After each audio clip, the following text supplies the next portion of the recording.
All right, guys, just providing a quick update here for the ones who saw me drink pound Red Bulls and smoke cigarettes on one of the last videos. You must be worried sick about me.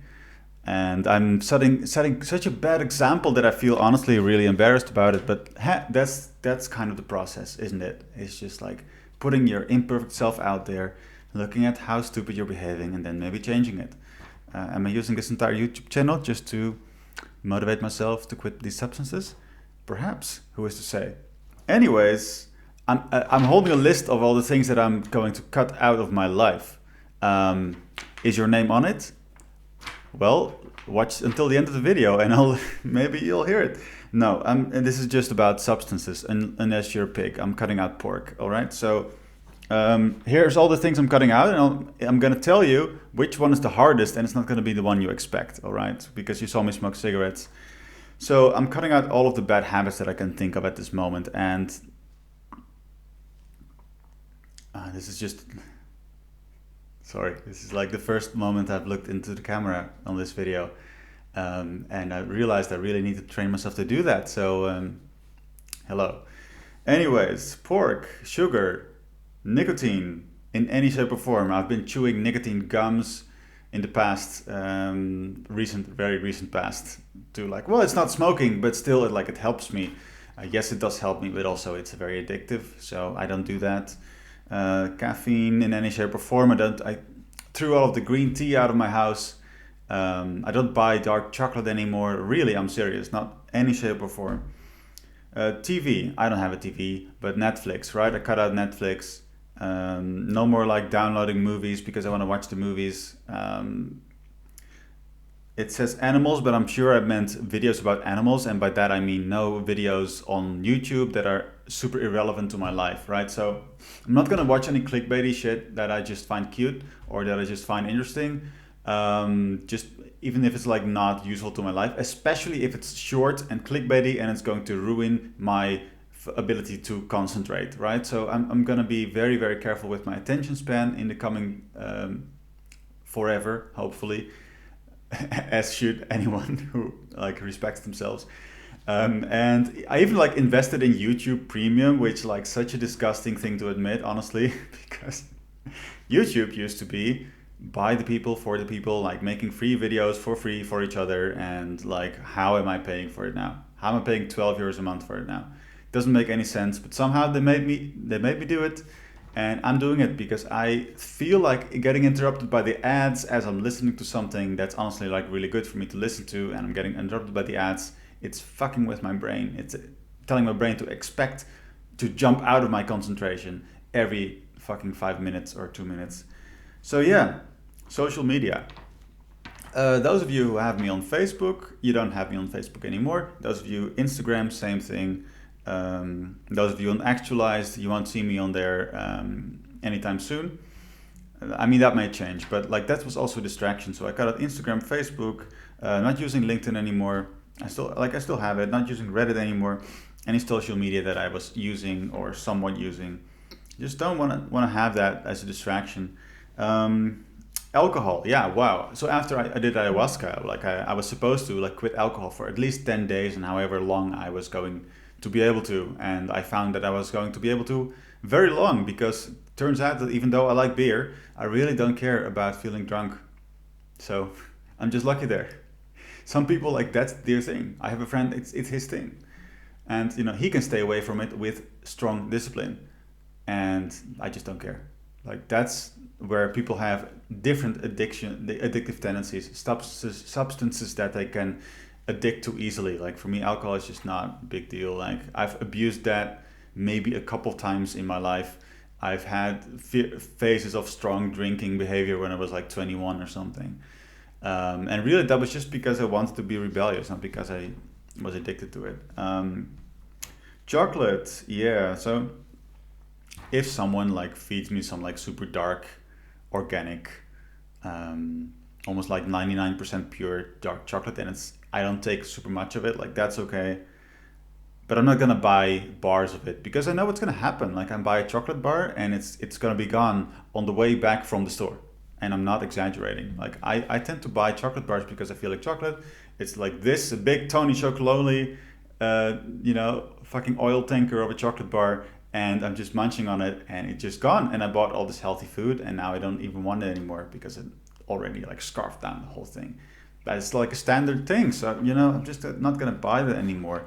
Pornography, masturbation. I'm not gonna say those words, of course. But yeah, also distractions, addictive things that I just don't care for. Processed and fast foods. I had a pizza yesterday, and I don't feel bad about it, honestly. The pizza had pepperoni on it, which is pork, which means that the gods of ayahuasca, or like the mother ayahuasca, should have come into my sleep yesterday and slapped me in the face, or something that happens, like they punish you, the plants punish you when you break their rules, I've heard. However, that hasn't happened yet, and maybe it won't happen. So, moving on to coffee. I think I already said that. Oh, that was caffeine. Yeah, so coffee. The thing with coffee is like you can drink caffeine-free coffee, but you're still drinking coffee, which means it still erodes the lining on your stomach, which like inhibits your ability to produce stomach acids, which inhibit your ability to digest things, which inhibit your ability to live, which inhibit your ability to have thoughts, which is like I think the thing I care about most, I think. Is it? I don't know. Is it love? Is it having thoughts? What's the most important thing in life, guys? This got existential real quick. So, inspirational podcasts that are not relevant. I have a perpetual feeling of aloneness that is like right below my level of conscious awareness. And it makes me want to distract myself when I'm alone. Even though I don't know that I feel lonely. I don't know it. It's like this leftover thing from my childhood where I could never talk about feelings with my father because he was too busy with his own feelings. It's a whole thing. But it's a whole thing that I figured out in my self-healing process, okay? So, but that's the thing now, that when I'm by myself, like on the one hand it's peaceful, but also I already always need something to do. Reading a book, listening to something, having a voice in the background, because otherwise I feel a little bit freaked out.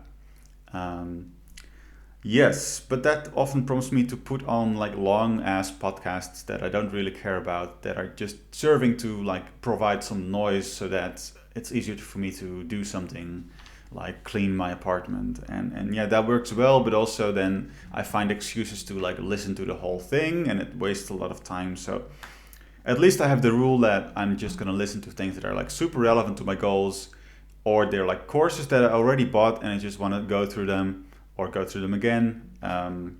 Yeah. Going to bed late. Wow. Okay. Yeah, I thought that that was easy to do, but that's like the hardest thing. Like that's the hardest thing, honestly.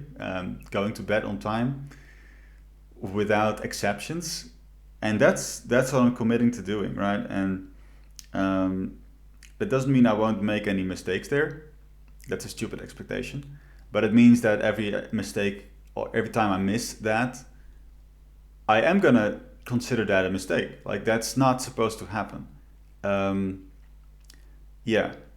And that's okay. So there's a lesson there that I had to learn, because the past times that I tried like something like a dopamine detox, what happened was I made all these rules, and the moment that it became evident that like I failed a couple of those rules, I just thought, okay, well, this system doesn't work, need a new system. But before we make a new system, let me just procrastinate on that for like a nice 2-3 weeks or months, and just gotta do whatever I feel like, because the system that I created with all the rules that I should stick to, it didn't work.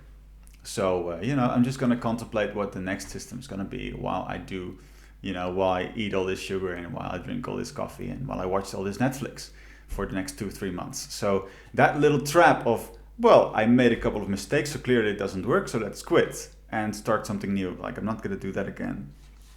Leaving things dirty, messy, that's a big flaw that I currently still have. Like, yeah, I'm not gonna turn this camera, okay, let's face it, phone, around to show you my apartment, because parts of it are really not very cleanly, and that's a problem, because it affects my ability to focus.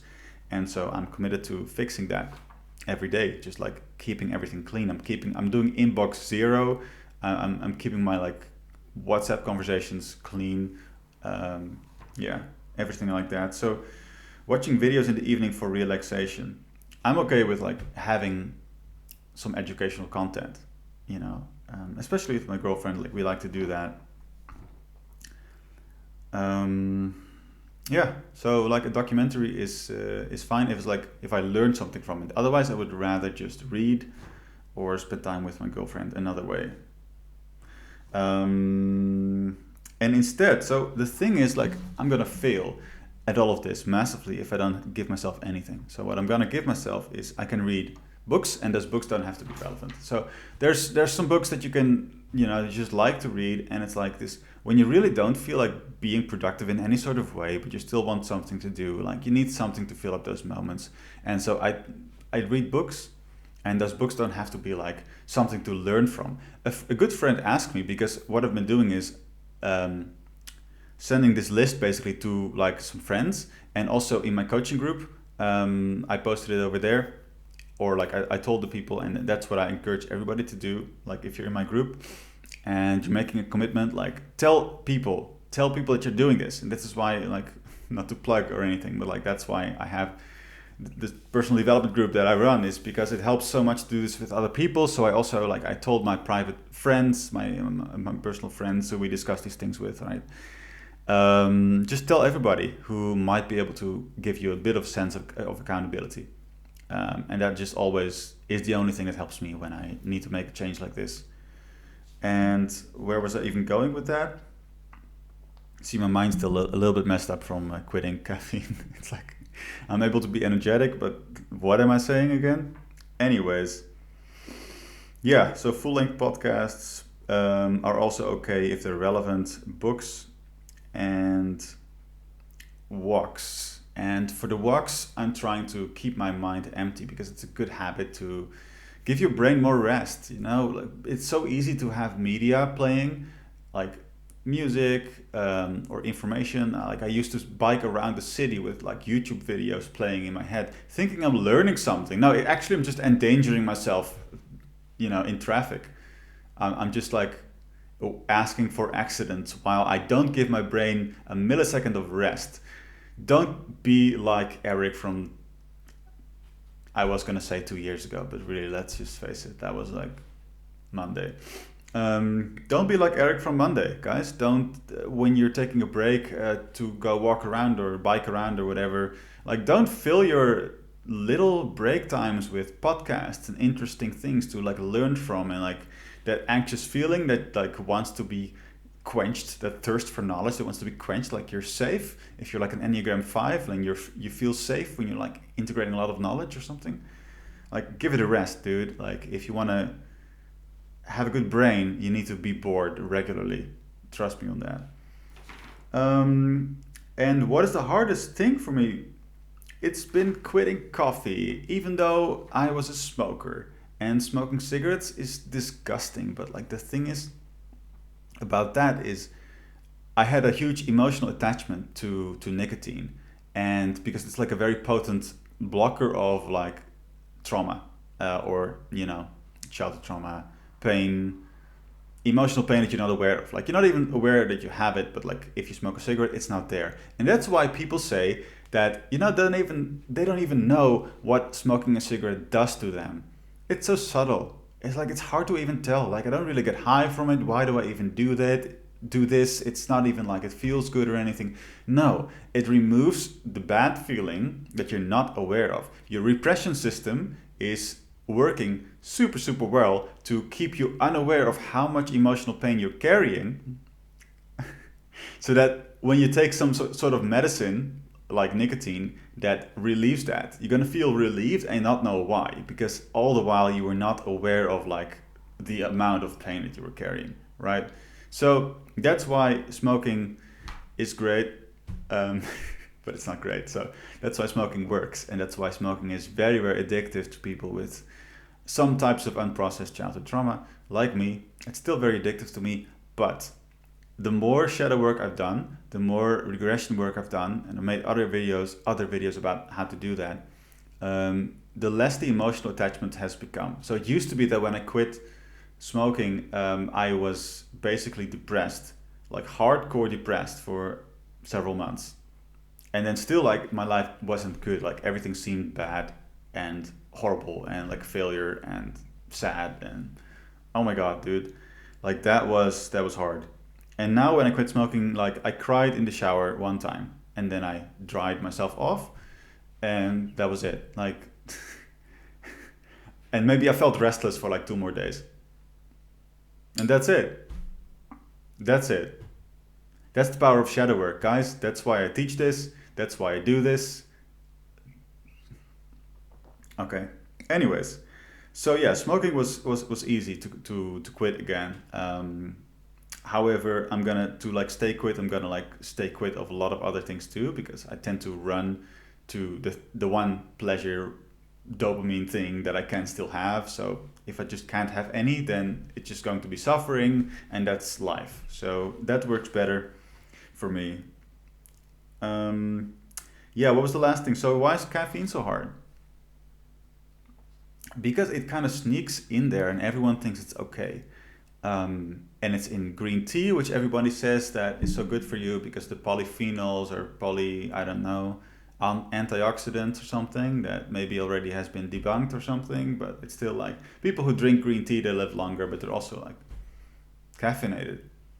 And I decided that everything containing caffeine, like even decaf, I love the taste of coffee, yes, still destroys your stomach lining, still messes up your digestion, still makes you shit like out your food like way before it should be so that you don't absorb all of the nutrients that you really need to absorb, and it still puts your body in this like fight or flight state so that you can't properly sleep and that you always feel anxious around people even though you wouldn't normally be a socially anxious person. Yeah, that coffee. Without the caffeine or without most of the caffeine, it still like is bad for your stomach in different ways. Like the valve that like is supposed to close and shut the stomach acid off from like the upper part, and also the other valve. Like I'm not a doctor or anything, but like there's two valves, right? Because the stomach like things go in one way and they come out the other way, hopefully, and those valves start like working less well when you drink a lot of coffee, especially on an empty stomach, which most people do. Yeah, and the thing about it, stomach lining, it's just, and the thing about it stays in your system for like 36 hours. Like, did you know that? I didn't know that. The half life of caffeine is 7 hours, guys. And then people love to quote that and say that it's like, oh well, you drink it like at 12 at the noon at the latest, and then it's gonna be out of your system by 7 p.m. No, it's not. Half of it's gonna be out of your system, and then the other half is no, it's still gonna half. Like the next quarter is gonna take another 7 hours, and the next eighth of how much coffee you drank is gonna take another 7 hours, etc. So if you drink like one big cup or two big cups of coffee, like it's gonna impact your sleep significantly. Like your ability to have deep sleep is like significantly reduced, which means you don't restore, you don't like replenish your mental energy as well. It means you don't rebuild your muscles as well. It's just you don't get rid of inflammation as well. Again, not a doctor, guys. There's like many more examples that I can't think of, but it's horrible to drink something every day that just lessens the quality of your sleep. So I just can't do that to myself anymore. However, why is it so hard to quit? Because it takes kind of 3 fucking months to get that, like to get adapted to not having caffeine if you've been used to it. And this is not a problem that normal guys like me suffer from, like or like only normal guys. Like I know like high powered like CEOs who like struggle, like they drink like a decaf for a couple days and then they're like, why suddenly when I don't drink it am I still feeling like a zombie again, and everything is so fucking hard and I'm irritable and I don't like interacting with screens, and everything's just blah. Everything's just blah. Quitting coffee really, really sucks for 3 fucking weeks, and then it still kind of sucks for 2 months. So yeah, and everyone says it's like good for you, and it's bullshit. It's like, yeah, it's got antioxidants, but you can take those in a pill. You know, you can take those in a pill and you don't have all those other severe health drawbacks. This is gonna make people hate me, but you know, that's probably going to be a theme of this channel anyway. So yes, guys, this is the commitment I made. If you feel like you want support in the personal development goals that you have, then consider joining or applying to join my community, because I work with a couple of very serious people. I mean, people who are very serious about their personal development, and they want to like have accountability, and they're making goals, and they're also doing a lot of shadow work that I talked about. So yeah, you'll find the link somewhere, like apply, and I'll get in touch with you, and maybe I'll let you join, you know, maybe not. So anyways, this was supposed to be a short video, and that's not what it is. But thanks for watching if you made it to this point, and see you in the next one. Bye.